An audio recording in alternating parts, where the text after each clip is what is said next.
Assalamualaikum warahmatullahi wabarakatuh. Alhamdulillahirabbil alamin. Qala Allahu ta'ala fi kitabihil karim.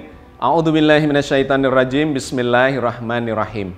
Wa ma khalaqnas samaa'a wal arda wa ma bainahuma la'ibin. Wassalatu wassalamu ala nabiyyina Muhammadin wa ala alihi wa ashabihi wa ummatihi ajmain. Sahabat sekalian, kita berjumpa lagi dalam program Islam Futuristik episode yang ke-104.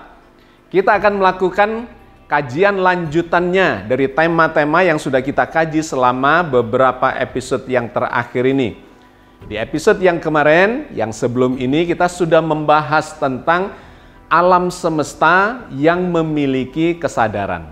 Sebuah kajian yang sangat menarik, dan hari ini kita akan melanjutkan terkait dengan kesadaran yang dimiliki oleh alam semesta itu secara lebih mendalam lagi. Di episode yang lalu kita telah menghasilkan kesimpulan. Kenapa jagat raya ini disebut memiliki kesadaran? Karena ternyata secara saintifik terbukti bahwa alam semesta ini bisa merespon. Sesuatu yang bisa merespon, maka kita menyebutnya sebagai memiliki kesadaran. Seperti yang terjadi pada manusia. Kita sudah mengkaji di episode yang lalu bahwa manusia tingkat kesadarannya bisa diukur dengan menggunakan sebuah mekanisme mengukur kesadaran dalam Glasgow Coma Scale. Jadi ada reaksi, ada respon, baik secara gerakan mata, secara verbal, ucapan, lisan, ataupun secara motorik. Ketika distimulasi, maka terjadi respon pada mata, respon pada kata-kata, atau respon pada gerakannya. Maka kita menyebut manusia memiliki kesadaran dikarenakan bisa merespon itu. Bahkan ada kesadaran yang lebih mendalam lagi yang bukan sekedar terjaga, yang disebut sebagai awareness, tetapi ada kesadaran yang lebih halus, lebih tinggi, terhadap fungsi jiwanya yang disebut sebagai consciousness. Oke, pada manusia bisa diukur karena memiliki respon. Ternyata jagat raya, alam sekitar kita juga memiliki respon itu. Sehingga kita telah menyimpulkan bahwa alam semesta ini sesungguhnya memiliki kesadaran karena bisa diukur responnya. Kita sudah mengkajinya melalui apa yang disebut sebagai hukum aksi-reaksi. Ketika dikenai aksi atau diberikan aksi, alam semesta bisa memberikan reaksi. Yang kedua adalah hukum keseimbangan. Ketika alam semesta diberi ketidakseimbangan, maka dia akan merespon dengan mengembalikan itu pada keseimbangannya. Sehingga jagat raya ini sudah sustainable, berkesinambungan, berkelanjutan eksistensinya sampai belasan miliar tahun dikarenakan adanya hukum alam, sistem yang memberikan respon untuk senantiasa menjaga keberlangsungan eksistensi alam itu sendiri. Bahkan kita juga sudah mengkaji dan membuktikan di sekitar kita bahwa alam ini bisa merespon dengan kesadaran yang lebih tinggi, yaitu terhadap hal-hal yang baik atau yang buruk. Ketika kita melakukan sesuatu yang buruk kepada alam, maka alam akan memberikan balasan yang buruk juga. Ketika kita memberikan sesuatu aksi yang baik, maka alam juga akan memberikan reaksi yang baik juga. Semuanya dalam keseimbangan. Jadi sangat menarik kesimpulan kita terkait dengan kesadaran yang dimiliki oleh alam sekitar kita, bahkan oleh alam semesta. Nah, Al-Quran memberikan gambaran-gambaran terkait dengan itu. Misalnya, ketika kita melakukan perusakan, maka alam semesta akan mengembalikan kepada kita hasil yang tidak baik itu. Seperti yang digambarkan Allah dalam surat Rum ayat 41. Zaharal fasadu fil barri wal bahri bima kasabat aydin nas liyudhiqahum ba'dalladzi amilu la'allahum yarji'un. Telah tampak kerusakan di daratan dan di lautan disebabkan oleh perbuatan tangan manusia, supaya Allah merasakan kepada mereka sebagian dari akibat perbuatan mereka, agar mereka kembali menyadari fitrah alam itu. Jadi Al-Quran memberikan gambaran dengan sangat jelas kepada kita bahwa ketika manusia melakukan aksi negatif perusakan terhadap alam, maka dia akan memunculkan kerusakan-kerusakan yang efeknya juga akan menjadi negatif kepada kita. Mudah-mudahan manusia segera kembali katanya menyadari bahwa alam ini memiliki mekanisme aksi reaksi dan hukum keseimbangan itu. Dan di ayat yang berbeda Allah memberikan gambaran yang lebih luas lagi, bukan hanya di daratan, di lautan, di planet bumi ini, melainkan di seluruh alam semesta. Ternyata Al-Quran menggambarkan bahwa seluruh jagat raya beserta segala isinya itu sesungguhnya sedang bertasbih mengagungkan Allah Sang Pencipta dan Pemelihara alam semesta itu. Di dalam surat Al-Isra ayat 44, Allah berfirman tentang itu. Tusabbihu lahus samawati sab'u wal ardu wa man fihin wa in min syai'in illa yusabbihu bihamdihi walakin la tafqahuna tasbihahum innahu kana haliman ghafura. Langit yang 7, bumi dan semua yang ada di dalamnya bertasbih kepada Allah. Dan tidak ada sesuatu pun melainkan bertasbih dengan memujinya. Tetapi kamu sekalian tidak mengerti tasbih mereka itu. Sesungguhnya Dia Allah adalah Maha Penyantun lagi Maha Pengampun. Jadi kita sudah mendapatkan kesimpulan yang sangat jelas terkait dengan alam yang memiliki kesadaran itu, baik secara saintifik maupun berdasar informasi-informasi dari dalam Al-Quran Al-Karim. Berikutnya kita akan masuk lebih dalam lagi terkait dengan interaksi kesadaran-kesadaran yang ada di jagat raya ini. Kita mengenal ada dua macam kesadaran yang terjadi di jagat raya, termasuk segala isinya dan termasuk kita semua yang berada di dalam jagat raya itu, bagian dari kesadaran alam semesta. Kesadaran yang pertama adalah yang disebut atau kita kenal sebagai inner cosmos, kesadaran di dalam diri kita. Dan yang kedua adalah kesadaran yang outer cosmos, kesadaran yang ada di luar diri kita. Mari kita coba lihat lebih detail lagi, masuk ke kedalamannya. Terkait dengan inner cosmos, ada kesadaran yang terjadi di dalam diri manusia. Di manakah kesadaran yang ada di dalam diri manusia itu? Ternyata kesadaran itu berada di dalam otak kita. Tetapi yang menarik, bahwa kesadaran di dalam otak kita itu sesungguhnya bisa didalami lagi. Apakah otak itu yang menjadi kesadaran itu sendiri, ataukah sesungguhnya ada sesuatu aktor di balik otak itu yang menjadi subjek kesadaran? Ternyata ketika kita breakdown, kita kaji lebih mendetail, otak kita itu sesungguhnya bukanlah kesadaran itu sendiri.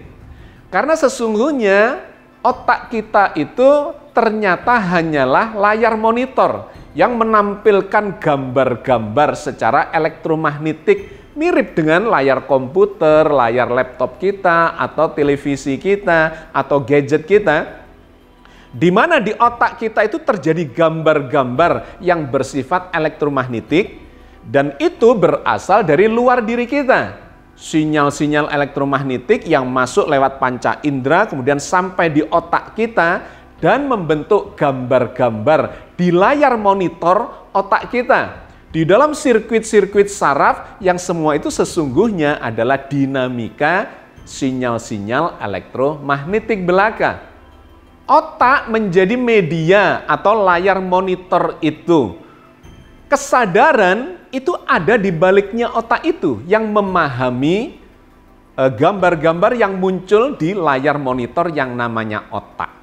Jadi pusat kesadaran manusia itu berada di otaknya, bukan di organ tubuh yang lain. Misalnya di tangan, bukan. Juga bukan di kaki atau di badan-badan anggota badan yang lain. Karena kalau tangannya katakanlah diamputasi, maka kesadarannya itu masih ada. Kakinya diamputasi, maka kesadarannya masih ada. Selama dia masih hidup dan otaknya masih utuh, maka kesadaran itu masih ada. Sehingga kita menangkap kesimpulan bahwa otak itu adalah layar monitor yang menampilkan gambar-gambar dari luar diri atau dari luar otak itu, kemudian dipersepsi oleh sesuatu yang ada di balik otak itu. Jadi ada objek, ada subjek. Otak ternyata hanya menjadi objek yang menjadi jembatan dari semua peristiwa yang terjadi di luar otak atau di luar tempurung kepala dan kemudian disampaikan ke dalam otak dalam bentuk gambar-gambar di layar monitor sistem sarafi itu dan dipersepsi oleh sesuatu kesadaran di balik otak itu. Yang sering kemudian kita menyebutnya sebagai aku. Siapa aku itu? Aku itu bukan tangan ini. Karena ketika diamputasi tangannya maka aku masih ada. Juga bukan kaki. Karena kaki diamputasi maka sang aku itu masih ada. Selama dia masih hidup, maka sang aku itu tetap ada, berada di balik otak kita yang mempersepsi semua peristiwa melalui gambar-gambar yang terjadi di layar monitor otak kita. Nah, terkait dengan struktur kesadaran itu sendiri, kita mengenalnya ada dua lapisan. Lapisan yang luar adalah kesadaran yang disebut sebagai awareness. Ketika orang itu tidak pingsan, tidak tidur, tidak koma, maka dia memiliki kualitas keterjagaan. Yang itu terkait dengan panca indera kita. Jadi, awareness adalah lapisan paling luar atau lapisan fisikal dari yang disebut sebagai kesadaran itu. Tetapi seandainya pun seseorang itu kehilangan awareness-nya, apakah dia kehilangan inti kesadarannya yang disebut sebagai consciousness? Tidak. Karena itu pada orang yang tidur, pada orang yang pingsan, bahkan pada orang yang koma, itu yang hilang, yang terukur dengan skala yang rendah sesungguhnya adalah awareness-nya. Tetapi sesungguhnya consciousness-nya masih ada di dalam dirinya, di balik otaknya itu. Ini yang seringkali tidak terukur. Bahkan pada orang yang koma, yang skala Glasgow-nya itu sudah sedemikian rendahnya, hanya 3 maksimum, dan kemudian dia disebut sebagai koma, maka sesungguhnya dia masih memiliki kesadaran yang disebut sebagai consciousness di balik otaknya itu. Itulah yang disebut sebagai sang aku dan hanya terlepas ketika orang itu mengalami kematiannya. Selain kesadaran inner cosmos, kita mengenal adanya kesadaran outer cosmos, yaitu kesadaran yang ada di dalam jagat raya ini. Nah, kalau kesadaran inner cosmos itu terpusat di organ namanya otak, dan di balik itulah sesungguhnya kesadaran itu berada, maka kesadaran alam semesta ini ternyata tersebar ke segala penjuru alam semesta itu. Dimanapun kita melakukan pengukuran terhadap respon alam semesta, jagat raya, maka kita menemukan adanya respon itu dalam bentuk hukum aksi reaksi, dalam bentuk hukum keseimbangan. Berarti kesadaran jagat raya itu berada dimanapun di seluruh penjuru jagat raya. Meskipun kemudian kita bisa mengklasifikasikannya dalam bentuk universal, dalam bentuk regional, dalam bentuk global, atau bahkan lokal-lokal. Tetapi setiap kita melakukan pengukuran, terjadi respon itu dimanapun kita melakukan pengukuran di penjuru jagat raya ini. Yang ketika itu kita breakdown, maka kita mendapatkan skalanya. Mulai dari skala yang sangat besar, yang makrokosmos, dalam skala gravitasi misalnya, di mana gravitasi itu menyentuh atau menjangkau jarak yang sangat besar di jagat raya antara benda langit dengan benda langit yang lainnya dalam jarak miliaran tahun cahaya bahkan. Itu bisa terjadi respon dari apa yang kita berikan kepada alam itu misalnya. Di skala makrokosmos, gravitasi. Atau dalam skala yang lebih pendek lagi, yaitu dalam skala gelombang atau medan elektromagnetik. Itu juga terjadi respon yang sama. Ada semacam kesadaran yang bisa memberikan respon di skala gelombang elektromagnetik itu. Atau lebih kecil lagi dari itu, yaitu di skala molekul dan atom misalnya. Itu juga terjadi respon-respon yang bisa terukur. Bahkan lebih kecil dari itu, partikel-partikel sampai di skala kuantum juga terjadi respon-respon itu seluruhnya.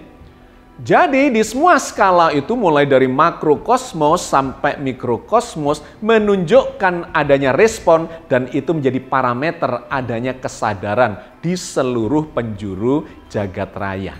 Tetapi sebagaimana yang terjadi pada manusia bahwa otak itu ternyata hanya bersifat sebagai layar monitor belaka yang menampilkan gambar-gambar. Dipersepsi oleh subjek yang ada di belakang otak itu yang disebut sebagai sang aku kecil. Ternyata di jagat raya sama ruang, waktu, materi, energi, seluruh alam semesta ini juga hanya bersifat sebagai layar monitor belaka. Kita sudah pernah mengkaji tentang itu bahwa alam semesta ini seperti kanvas atau layar monitor atau bahkan layar bioskop holografik ya, yang ternyata itu sekedar sebagai media belaka untuk menampilkan semua peristiwa yang harus terjadi sebagai dinamika alam semesta ini. Nah, kesadaran itu bukan di alam semesta itu, melainkan ada di balik alam semesta itu. Maka kita bisa menyebutnya sebagaimana kesadaran pada manusia, sang aku yang mempersepsi dan mengendalikan semua kesadaran yang terjadi di otak itu. Dalam skala alam semesta, outer kosmos, maka kita kemudian menyimpulkan adanya kesadaran dari yang menguasai jagat raya itu, yaitu sang aku dalam huruf kapital. Sang aku dengan huruf kapital itulah yang digambarkan oleh Al-Quran dalam sekian banyak ayatnya. Dialah yang menguasai seluruh jagat raya, yang menciptakan dan yang mengendalikannya. Allah berfirman misalnya di surat Al-Baqarah ayat 255. Allahu la ilaha illahu al-hayyul qayyum la ta'khuduhu sinatu wa la naum lahu ma fis samawati wa ma fil ard man dzalladzi yasfa'u indahu illa bi idnih ya'lamu ma baina aydihim wa ma khalfahum wa la yuhituna bi syai'in min ilmihi illa bima syaa wasi'a kursiyyuhus samawati wal ard wa la ya'uduhu hifdzuhuma wa huwal aliyyul azim. Allah, tidak ada Tuhan melainkan Dia yang hidup kekal lagi terus-menerus mengurus makhluknya. Tidak mengantuk dan tidak tidur. Kepunyaannya apa yang di langit dan di bumi. Tiada yang dapat memberi syafaat di sisi Allah tanpa izinnya. Allah mengetahui apa-apa yang di hadapan mereka dan di belakang mereka. Dan mereka tidak mengetahui apa-apa dari ilmu Allah, melainkan apa yang dikehendakinya. Kursi atau kekuasaan Allah meliputi langit dan bumi. Dan Allah tidak merasa berat memelihara keduanya. Dan Allah maha tinggi lagi maha besar. Dengan sangat gamblang Al-Quran menggambarkan keberadaan Sang Maha Cerdas, Sang Maha Pengendali segala realitas yang ada di alam semesta ini. Mulai dari skala makrokosmos sampai skala mikrokosmos itu. Dialah Allah yang senantiasa mengurus segala makhluknya yang diciptakan di seluruh jagat raya ini, termasuk apa yang terjadi di dalamnya. Lantas bagaimana kita bisa memahami mekanisme interaksi antara kesadaran inner kosmos yang ada di dalam diri manusia dengan kesadaran outer kosmos yang akan berujung kepada Sang Maha Segalanya itu? Maka kita mencoba membreakdown sedikit untuk menemukan benang merahnya antara kesadaran inner kosmos dengan kesadaran outer kosmos itu. Sahabat sekalian, sesungguhnya kesadaran manusia ini tersusun dari kesadaran-kesadaran yang lebih rendah. Kalau kita breakdown, maka kesadaran yang utuh pada diri manusia itu ada di level organ yang namanya otak. Tetapi menariknya, otak kita itu tersusun dari sel-sel yang jumlahnya sangat banyak. Diperkirakan otak kita tersusun dari sekitar 100 miliar sel saraf. Di mana setiap sel itu adalah unit kehidupan terkecil yang dia memiliki tingkat kesadarannya sendiri. Pusat kesadaran seluler itu ada di inti selnya. Perintah-perintah kesadarannya itu muncul dari inti selnya berupa kode-kode genetika. Jadi dengan kata lain kita bisa menggambarkan bahwa di setiap sel itu sebetulnya memiliki kesadarannya sendiri yang disebut sebagai kesadaran seluler. Jadi kalau otak kita tersusun dari 100 miliar sel saraf, berarti sesungguhnya otak kita itu adalah sebuah kesadaran yang disusun atau tersusun dari kira-kira 100 miliar kesadaran-kesadaran di tingkat seluler. Ini tiba-tiba memberikan kefahaman dan nuansa yang luar biasa di dalam kesadaran kita, bahwa sesungguhnya kesadaran kemanusiaan kita itu dipengaruhi, bahkan tersusun oleh kesadaran-kesadaran lebih kecil di tingkat seluler yang kita tidak mengendalikannya. Yang bisa kita kendalikan adalah kesadaran di level organisme, ya, kesadaran di level tubuh kita sebagai organisme atau organ otak. Tetapi ternyata organ otak itu di level yang lebih rendah kita tidak lagi mampu mengendalikannya. Di mana sel-sel itu dia melakukan aktivitas sesuai dengan perintah dari balik sel itu, di mana kesadaran itu tidak lagi mewakili kesadaran kita karena dikendalikan oleh kesadaran yang berbeda yang berada di balik sel itu.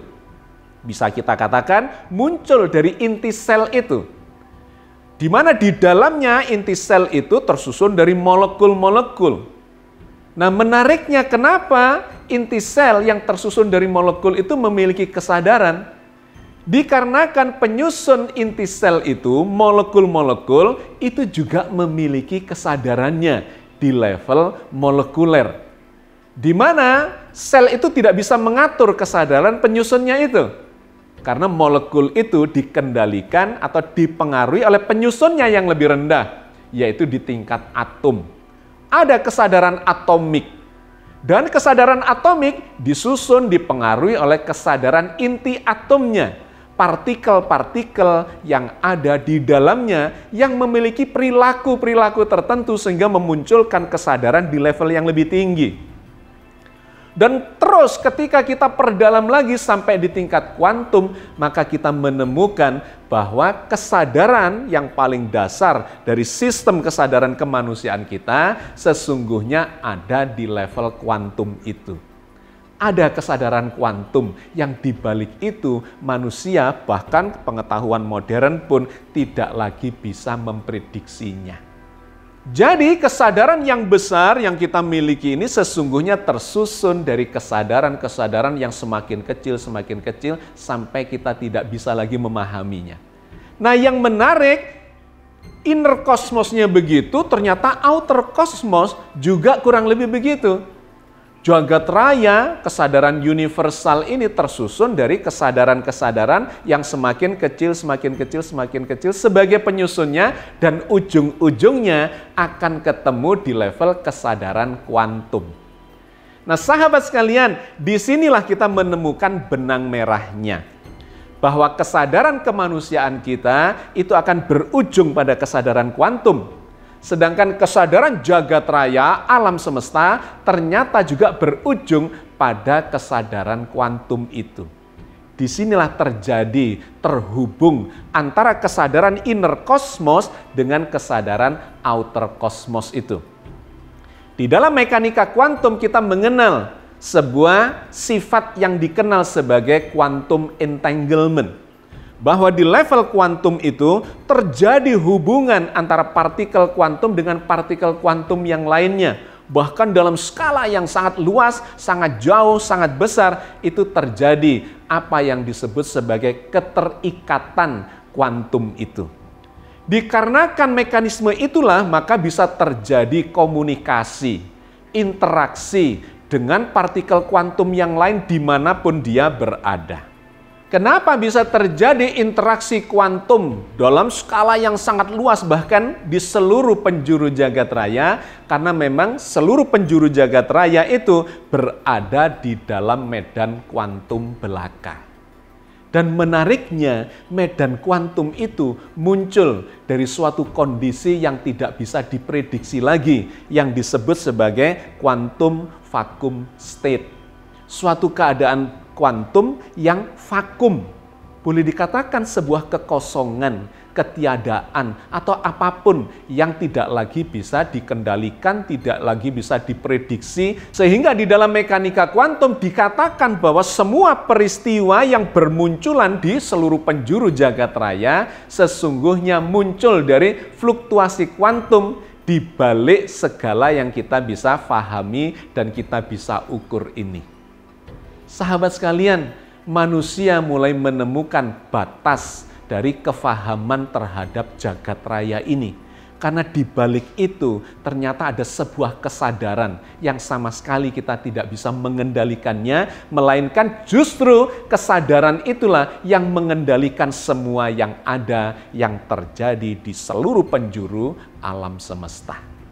Maka kita menjadi paham ketika membaca firman Allah di dalam kitab suci kita terkait dengan adanya Sang Maha Segalanya yang mengendalikan jagat raya ini, yaitu Allah Azza wa Jalla.